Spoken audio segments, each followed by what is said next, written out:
हमारी वाणी में 3 गुण होने चाहिए। पहला है इष्ट, दूसरा है शिष्ट और तीसरा है मिष्ट। इष्ट का मतलब है वाणी प्रिय होनी चाहिए। शिष्ट का मतलब है वाणी शालीन होनी चाहिए। और मिष्ट का मतलब है वाणी मधुर होनी चाहिए। इसे महत्व मत दीजिए कि कोई आदमी बहुत धमाकेदार शब्द बोल सकता है और कोई आदमी कम धमाकेदार शब्द बोल सकता है। कम शब्दों में भी बहुत सारी बात कही जा सकती है। वाणी में 3 गुण अगर हम जोड़ कर रखते हैं वो वाणी हमेशा प्रभावी होगी। तो क्या क्या है? इष्ट, शिष्ट और मिष्ट। इष्ट यानी सब बोलो, इष्ट यानी प्रिय, प्यारी प्यारी वाणी बोलो, मीठो मीठो मीठो बोलो, मीठो है रसगुल्लो गोल। तो मीठी मीठी वाणी बोलो। मीठी वाणी का मतलब क्या है? मीठी वाणी का मतलब है किसी के दिल को ठेस पहुंचाने वाली भाषा मत बोलो। हमारी ये वाणी सुनकर किसी की आंख में आंसू आ गया तो वो वाणी मत बोलो। और कभी मुंह से वैसी वाणी निकल जाए तो आगे बढ़कर बिना संकोच के एक पवित्र शब्द का इस्तेमाल कर लो और वो है सॉरी। क्या है वो पवित्र शब्द? सॉरी। तो प्रेम से बोलो, मुस्कुराकर बोलो। तो अगर हमने हमारी बॉडी लैंग्वेज को ठीक कर लिया है, मुस्कुराकर बोल रहे हैं, तो आपके मुंह से वाणी प्यारी ही निकलेगी। अब जरा मुस्कुराते हुए गाली निकाल कर दिखाइए तो। मुस्कुराते हुए बोलेंगे तो वाणी मीठी ही आएगी। मैं तो कहूँगा कोई व्यक्ति गुस्सा करने का आदी ही है तो मैं कहूँगा मेरे भाई तुम्हें गुस्सा करने की छूट है, मगर मुस्कुराते हुए गुस्सा करना है। हंसते जाओ, गुस्सा करते जाओ। देख मैं तुम्हें मार दूंगा, मैं तुम्हें मार दूंगा। तो वो पता है वो फिर बुरा नहीं मानेगा, वो कहेगा लो लो लो पापा मार दो, मैंने मार दो। तो मुस्कुराते हुए गुस्सा करोगे तो गुस्सा भी हमसे नहीं हो पाएगा। इसलिए तो मैंने कहा कि एक आदत डाल लो। और वो आदत क्या है? मुस्कुराने की आदत। तो वाणी को मीठी बनाने का तरीका है और वो है मुस्कुराते हुए बोलो, प्रिय वाणी बोलो, प्रेम भरे शब्द बोलो, शिष्ट बोलो, शालीन बोलो। जैसे पंजाबी लोग आते हैं ना, मुझे पंजाबी बहनें जब आती है और बोलती है मुझे बहुत अच्छा लगता है। वो हर लाइन में हाँ जी हाँ जी, इतने हाँ जी लगाकर बोलते हैं कि मजा आ जाता है।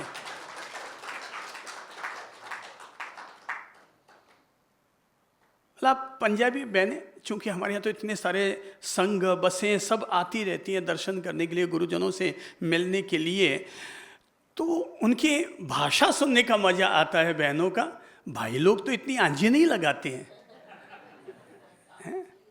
पर बहनें इतनी ज़्यादा हाँ जी करती रहती है। उनको सुन सुनकर मेरा दिल कर रहा है कि मैं अब अगला अपना 1 वर्ष पंजाब और हरियाणा की तरफ जाकर आऊँगा। वो इसलिए नहीं कि मुझे वहाँ घूमना है, इसलिए कि मुझे हांजी का मजा लेके आना है। मैं जीवन का आनंद लेता हूँ ना, तो उनकी हांजी का मजा लेकर आना है। वाकई मैं सच कहता हूँ, बहनें जब आती हैं हाँ जी मतलब इतना सहज और इतना मीठा मधुर लगता है। तो मैं कहूँगा इष्ट हो वाणी कैसी हो? शिष्ट हो। ये शिष्टता लाने का ही तरीका है। हाँ जी, हाँ सा, हुक्म सा। मारवाड़ी लोग बोले नहीं, हाँ सा हुक्म सा। शिष्ट भाषा तो जब भी बोलोगे तो अच्छा ही लगेगा। मैं तो कहूँगा जो लोग भी शिष्ट शालीन भाषा सीखना चाहते हैं तो एक बार पंजाबी बहनों से मिल करके आ जाओ, और नहीं तो अपने घर में एक पंजाबी लड़की ले आओ, शादी करके बहू आपको सुधार देगी। चलिए अच्छा है। तो शिष्ट हो वाणी और क्या हो? मिष्ट हो। मधुर बोलो, पानी उतारने वाली लैंग्वेज मत बोलो। इसलिए ज्ञानी जनों ने कहा काणे को काणा मत बोलो, लूले को लूला मत बोलो, अंधे को अंधा मत बोलो। क्यों? ये मधुर वाणी है या टेढ़ी वाणी है? ये टेढ़ी वाणी। तो बस ये अपनी जुबान में से निकाल दो कि मैं साधना के मार्ग से अब जुड़ गया हूं, तो मैं मेरे मुंह से क्या टेढ़ी वाणी नहीं बोलूंगा। सामने वाला जैसे ही लगे कि टेढ़ी वाणी बोल गया, तत्काल हाथों हाथ मौन ले लो। जैसे ही लगा कि उसने टेढ़ी वाणी, उसकी लाइन ये टेढ़ी है, आपको महसूस भी हो गया, आपको मौन की जरूरत केवल 2 घंटा के लिए नहीं, वो 10 मिनट के लिए भी मौन की जरूरत है। जब कोई हमारे सामने टेढ़ा आदमी नहीं, टेढ़ी वाणी बोल जाए। आदमी कोई टेढ़ा नहीं होता है, वो कहते टेढ़ा आदमी खड़ा हो जाए तो मौन ले लो। मैं कहते नहीं, आदमी तो हमेशा सीधा ही होता है, वाणी टेढ़ी होती है। आदमी का क्या टेढ़ा होना, आदमी की वाणी टेढ़ी होती है। ज्ञानी कहते हैं पाप से नफरत करो, पापी से नफरत मत करो। आदमी तो सब अच्छे ही होते हैं, टेढ़ी क्या होती है, वाणी। तो क्या करो, अपनी जुबान से खुद से तो निकालो ही, पर दुनिया तो अपने कब्जे में है नहीं, उसको तो बोलने का अधिकार है। तो जैसे ही टेढ़ी वाणी बोले, महसूस हुआ ये लाइन इसकी नेगेटिव है, तत्काल मौन। अपने को कुछ नहीं बोलना है, क्योंकि अपन ने अगर एक लाइन नहीं, एक शब्द भी अगर बोल दिया तो आग लग जाएगी। मुझे लगता है ऐसा, मेरे इर्द गिर्द के लोग अगर मुझे कभी कोई टेढ़ी लाइन बोल देते ना, तो मैं मौन होता हूं, और मुझे पता है कि अगर मैंने एक टेढ़ी लाइन बोल दी तो ये उसका अंतिम दिन होगा मेरे पास आने का। फिर वो कभी मुझे मुंह दिखाने के लिए नहीं आएगा। इसलिए आपको नहीं पता, मैंने तो मां मीराबाई से सीख रखा है कि आदमी को जहर पीते रहना चाहिए, जहर पीते रहना चाहिए। मैं तो रोज़ सुबह 50 ग्राम गालियाँ खुद ही नाश्ते में ग्रहण कर लेता हूँ, च्यवनप्राश मान करके, ताकि कोई मुझे बुरा कहे तो बुरा न लगे। भाई तू क्या बुरा कहता है, मैं तो खुद ही कहता हूँ कि मैं बुरा हूँ।